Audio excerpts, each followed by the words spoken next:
Wipe away all your investment mistakes of the past 5 years and potentially make a 300% gain. With a 12-month price target of $11.85, this $2 stock is as high quality as they come. Learn more about this advanced stage company that is arguably better positioned to take advantage of their sector's rise than any other company. Visit futuremoneytrends.com/you. Greetings and thank you for joining us at futuremoneytrends.com. I have a special guest today, hosts a very popular site, Edge Trader Plus. Not only are you going to get analysis on actionable trades you can do, but also macroeconomic analysis, alternative, I want to say alternative media, but really it's the truth. You know, since the other media is really, the mainstream media is just a propaganda source by the oligarchs. But welcome our guest, Michael Noonan of Edge Trader Plus. Michael, thank you so much for joining us. Great to be with you again. Michael, we had a great call about a month ago now, and I wanted to ask you, with negative interest rates, I've been talking to several different analysts, and, the mainstream seems to think that it's immediately an inflationary event.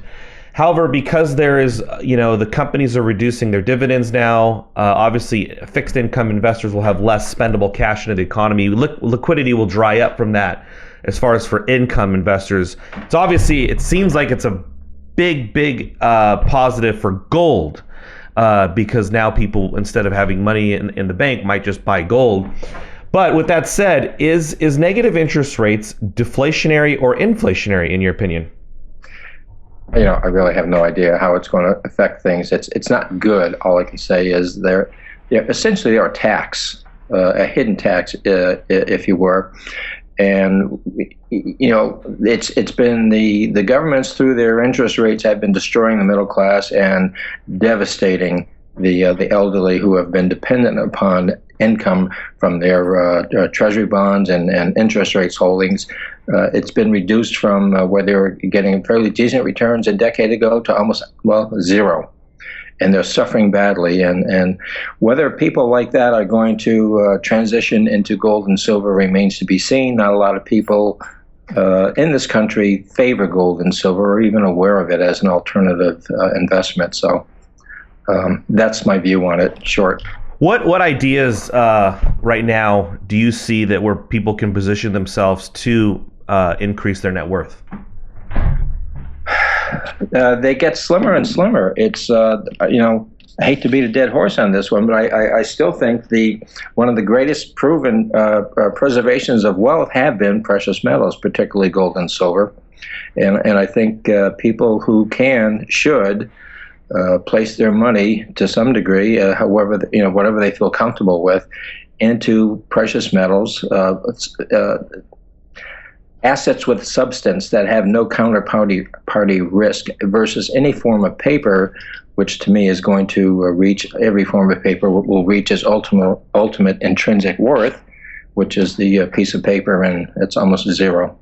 Now, if the paper goes to zero, what happens to the underlying assets behind it? Let's say a mining stock like Noonan or let's say Coca-Cola. Because I hear people all the time, we actually had this discussion last time, and just to follow up with it, so you're saying paper assets, stocks will go worthless, but what happens to the underlying businesses? Because people still own a share of Coca-Cola or a share of Noonan. Well, perhaps I shouldn't say worthless. They will dramatically decrease in value in their holdings. The Noonan minings and mining stocks will probably survive because their underlying are gold and silver on the mining stocks. The only problem with it is they're a proxy for the metal, and you have there's never a good proxy or never a good substitute for the metal itself, because when you have stocks, you've got you have divergent interests. There are costs that are affiliated with it. There are people who are running the company who may be mismanaging the company. They have a vested interest in padding their own incomes via the company. So they should fare better than most other forms of stock holdings. What other hard assets or assets would be good in this environment? Gold is great for insurance, but I look at, there's an analogy a friend told me once. He's like, you fill a VHS sleeve, the old VHS tape sleeve full of gold, and you can have that, or you can have a house. And to me, it's like, okay, well, I'll take the house, either to live in or to rent out and have income. So, after someone takes a position in gold and silver for insurance or to profit a little bit, preserve their purchasing power over the years to come, what are some other investment opportunities for people? They're limited. Housing is certainly essential, important. Whether one wants to be an owner or a renter is a decision, but you're being subject to tax.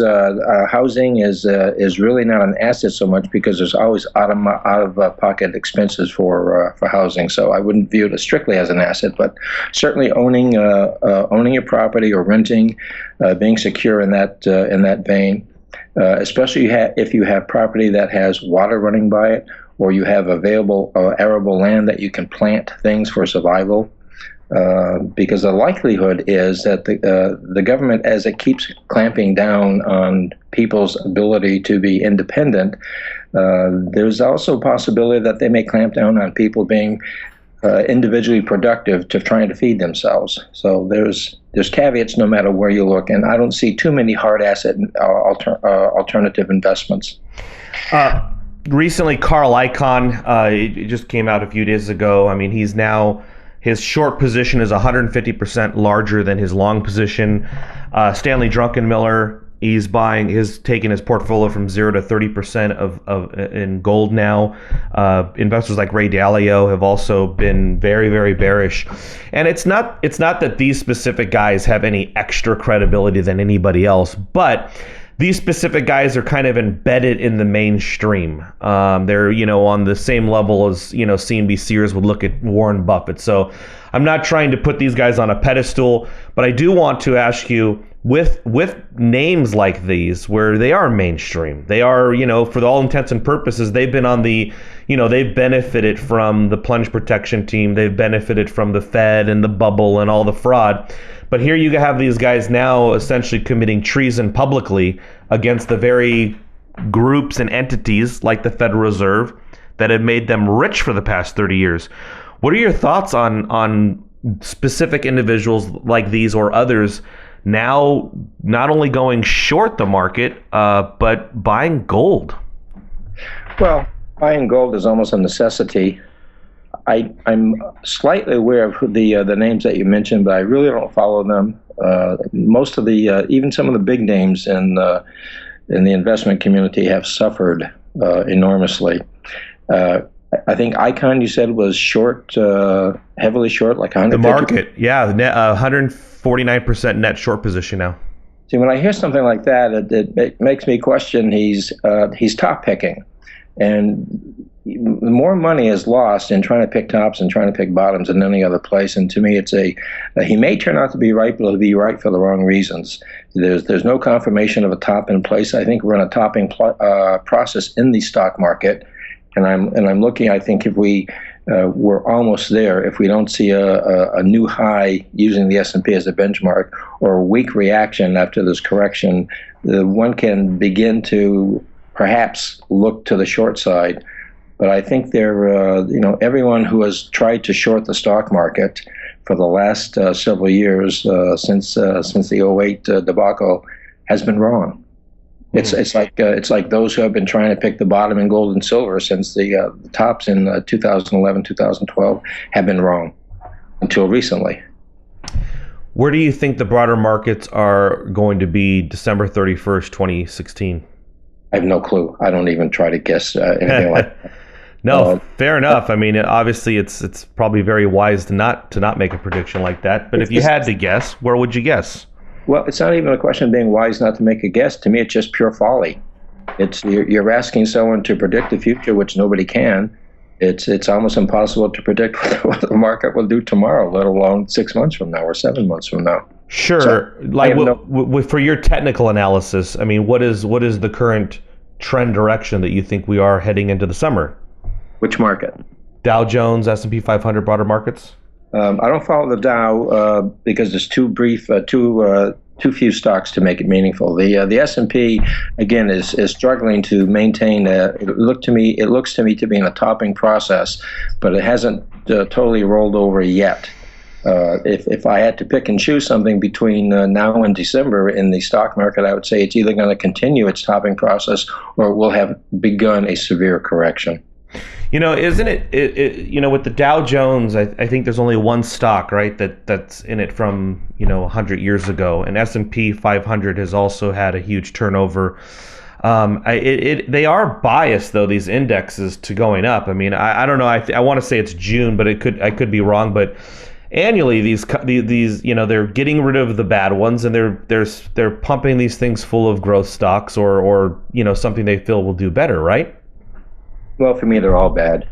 They're just inflating them and getting away with it because there are few alternatives for those who are pretty much mainstream media oriented, and that's most of the public. For gold and silver, they appear to have had a nice bottoming process in December. We're seeing 52-week highs for gold, silver, the mining stocks. It's just been like, people are getting it in spades right now. As bad as it was, it's just as good for the last 2 or 3 months here. Do you think this is essentially a confirmation that they have bottomed? I think we're close to having been confirmed as a bottom. All I need to see is the correction, and we really haven't had one. And the fact that we haven't had one is, to me, a significant change in behavior that we've not seen in the precious metals before. And it helps confirm that the November-December lows that occurred were, in all likelihood, a bottom. The circumstances surrounding the precious metals is just absolutely geared for an extraordinarily sharply higher market. But we still have to wait and see before. Gold is having trouble breaking out above 1,300. Silver above, where is it, around 1,800, 1,860. It has trouble maintaining over that.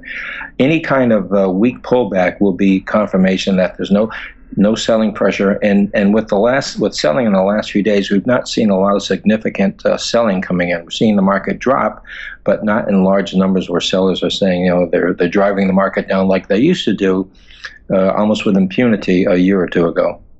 Yeah, it certainly does feel that it's all happening differently than we've seen the metals react, in the last few years, and certainly the facts on the ground. I mean, there's massive inflows to the sector now, both the mining shares and the physical precious metals, and even the ETFs, especially the ETFs, actually.